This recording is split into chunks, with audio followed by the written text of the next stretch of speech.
Let's go.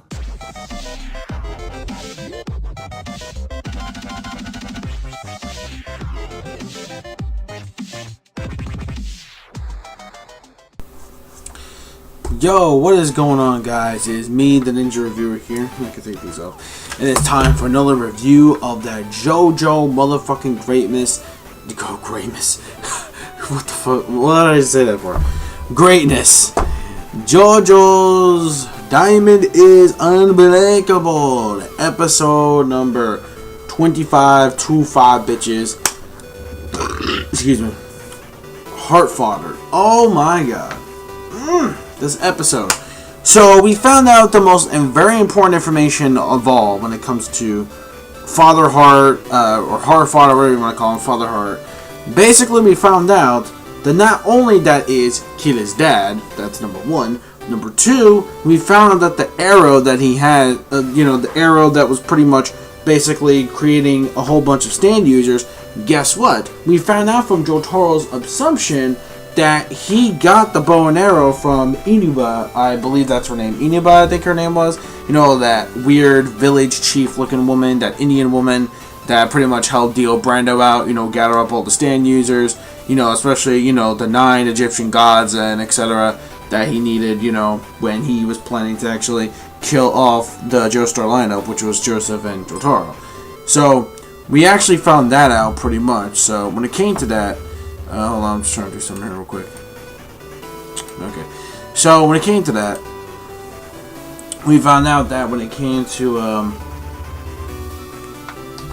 so we basically found out, the bolt, why, his father has it, and he's pretty much going to use that as we speak to gather up more members to help him protect his son, so that way they won't find out exactly who his new identity is. So with that being out of the way, let's just dive right into the episode. So what happens is that pretty much we see Kira's new look. And I gotta say, I am digging his new look, even though I do miss the blondish Duwang. Yo, I miss the Duwang. I miss the blonde hair. But regardless though, I do like his design. I like the way the hair is a little bit spiked up a bit. But mainly important though, with this episode, we find that Josuke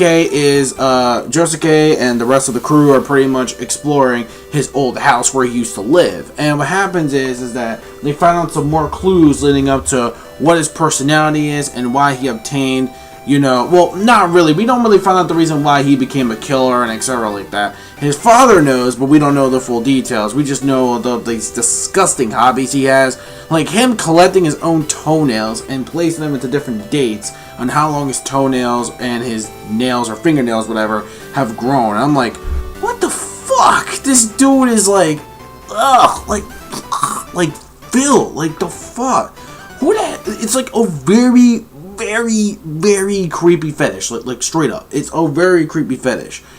And with him, it's, no exception. So what happens is, it's bizarre, no pun intended there, for his hobbies. But meanwhile, though, we actually try to find some stuff more about him, and we found out about his past, and we found out he wasn't really a first place student guy. It was more like in a third place level, and it looks like he tried to live like this really weird average plain life, where he didn't really try to fit in at all, and we can tell that he had this motive where this world wasn't really suited for him, which is why I guess he became this psychotic killer that we know him as Kira. Mainly important though, that we found out that while they were searching, a photo was being taken, and in the background we see an old man that looks like he was trying to desperately get out of the house.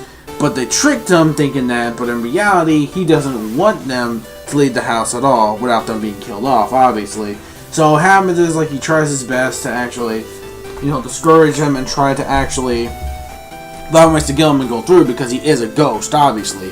And with that ghostly figure, he's able to actually travel through different parts of the house and shit.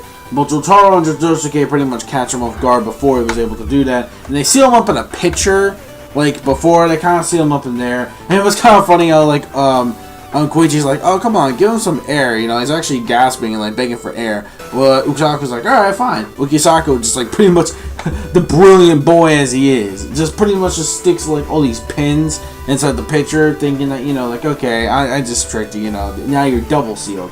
But not really. So, he pretty much psychs Ukisaku and Koichi out thinking that, oh shit, those thumbtacks gave me an idea that I can actually escape here easily without having to worry about suffocating. But in reality, it's like, ha! Got him! And what happens is he ends up escaping, and he finds this fucking crow. Like, it's weird. He finds a crow and he attaches to it to fly, and it's like, oh shit, so is this crow gonna have like a stand now? Because we saw a rat with a fucking stand, so now we're really about to see a crow with a stand. So anyways though, while that's going on, we found out this brand new Kira, this new person who is disguised himself as, as this person's husband that, he's filling in or taking over for. Basically, she wasn't a big fan of her husband. Her husband was always boring and only cared about eating, drinking, and sleeping, and going to work, and shit like that. Not making the best amount, but, it's a start at something. But basically, what happens is that, he doesn't even cook, for me. He only just gets food for himself, etc. We don't live in the best household. Then we also see this girl there as well. Like, we see the daughter, and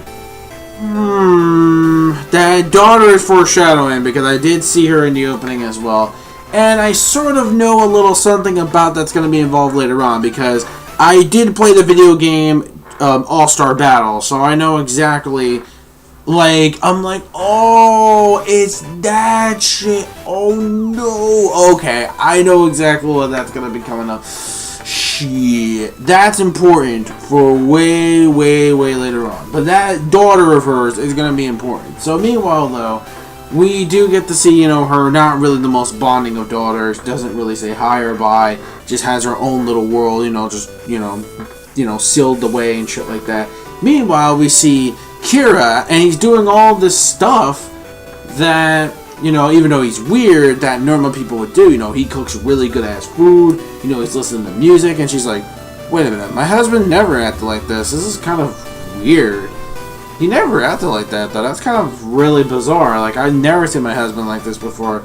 And he cooked food for me? That's actually kind of weird as well. And then, we found out that Kira, he actually, for some reason, locked the cat out of the window. It's like, oh shit, well, you're letting him in here, and yet cats do not like water. But in reality, though, like, and we see a shot of Kira's ass. I'm like, dude, I don't want to see your ass. Like, the fuck? I mean, if it was her, shit, but...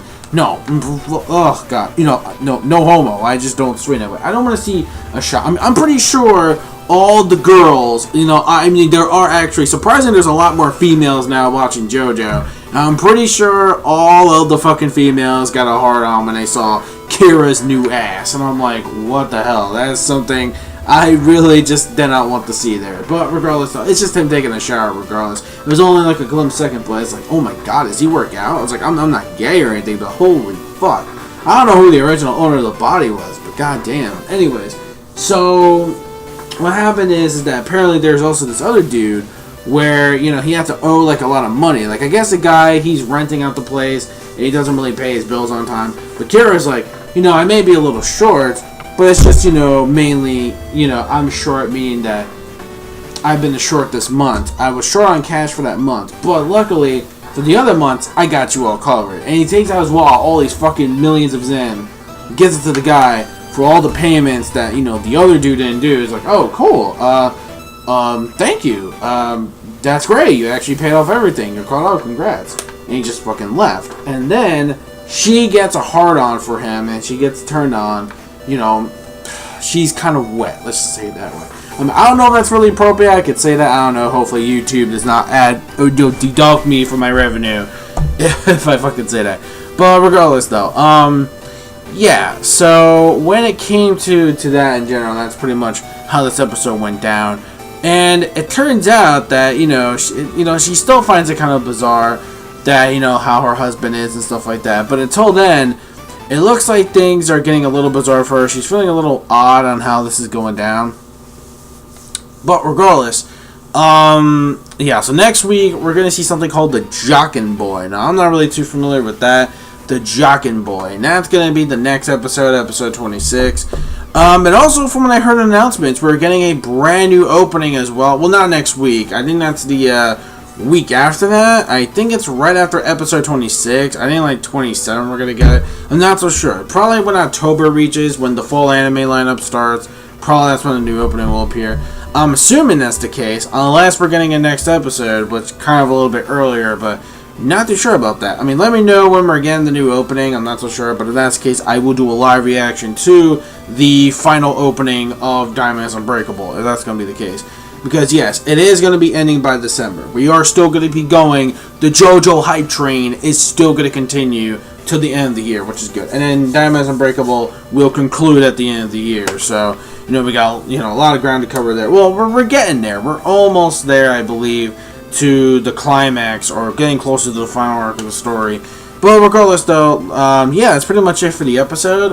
Overall, I really like the tension that we're getting. I really like the different atmosphere that we're going ghost hunting, which, I don't really see too much of JoJo, of them going ghost hunting. So story progression-wise, we progressed a lot. We know about, Kira's weird, bizarre hobbies. We actually, knew about Kira's father, actually protecting him. And he is the one that has the bow and arrow in place. He is the one responsible gathering up the stand users to not get in his son's way. So that's really, really big, important information right there. So it looks like not only were they have to Kira, but they're going to have to probably stop his father from using that bow and arrow as well. And that's pretty much it. Overall, a solid, clean 5 out of 5 episode. It had suspense. It had the spookiness of actually searching for ghosts. And I really like the whole poltergeist searching for ghost theme in JoJo. It's actually quite different. Again, this whole tone of Diamond's Unbreakable was a lot more different compared to other, adventurous kind of series. You know what I mean? Because it's all in Moria, which is, yeah, that's what I mean. That's like that's the crazy part about it. But regardless, though, solid, clean 5 out of 5 episode. Give me your thoughts in the comment section down below of this week's episode of Diamond's Unbreakable. Sorry if I didn't do this review earlier, you guys, but just other stuff just came to mind. And yeah, that's basically it. So I will see you guys next week for episode 26. And yeah, that's pretty much it. Sadly, not too many anime reviews. I do apologize, but there's no Dragon Ball Super or One Piece anime episode this week. So instead, I guess this means that's why I have the little filler video. Not filler videos, but one of them is, but the other, not really. Which is my Tokyo Mirage Sessions. My Let's Play of that is uploaded. And of course, I have the unboxing video that I did earlier. So those are going to be little fill-ins for now, since not too much anime reviews this week. Except for, I do have MLP. The last thing tomorrow is just MLP for Saturday, and that's really it for episode 20. Which, that will be gone soon, which I have to find the replacement. Probably 7 Deadly Sins Season 2, since next month will be the last, and it's going to end with the full anime lineup. So yeah, so that's pretty much it. I'm done. Thank you so guys for watching. Don't forget to rate, comment, and subscribe as always. Crunch that like button. Spread the word of my channel. It really helps. And yeah, this is the Ninja Reviewer signing out, saying peace, soul, love, chicken grease, and the sky is the limit. And my manga fans, keep supporting what you read and what you watch. And I'll catch you guys next week for episode 26. Also, do you even pose?